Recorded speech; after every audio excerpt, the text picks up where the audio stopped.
மத்திய அரசின் அறிவுறுத்தலின்படி வங்கியில் பணம் தர மறுத்ததால் அறந்தாங்கியில் ஒரு திருமண வீட்டார் மிகுந்த சிரமத்திற்கு ஆளாகினர். திருமண வீட்டார் 2,50,000 ரூபாய் வரை வங்கியில் பணம் எடுக்க மத்திய அரசு அனுமதி வழங்கியுள்ளது. ஆனால் அறந்தாங்கியில் வங்கி அதிகாரிகள் பணம் தர மறுத்ததாக திருமண வீட்டார் குற்றம் சாட்டியுள்ளனர்.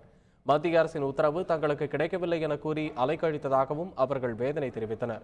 இறுதியில் உற்றார் உறவினர்களிடம் கடன் வாங்கி திருமணத்தை முடித்ததாக தெரிவித்துள்ளனர்.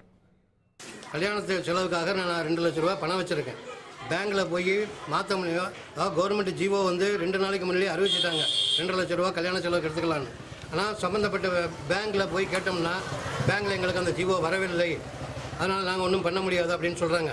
2 லட்சம் ரூபா திருமணத்திற்காக எடுத்துக்கலாங்கிற திட்டத்தை போய் 2-3 வங்கியில் விசாரித்தேன். யார் யார் பேரில் அக்கௌண்ட் இருக்கோ அவங்க மட்டும், பெண்ணின் பேரில் அக்கௌண்ட் இருக்குது, அவங்க தாயார் பேரில் இருக்குது.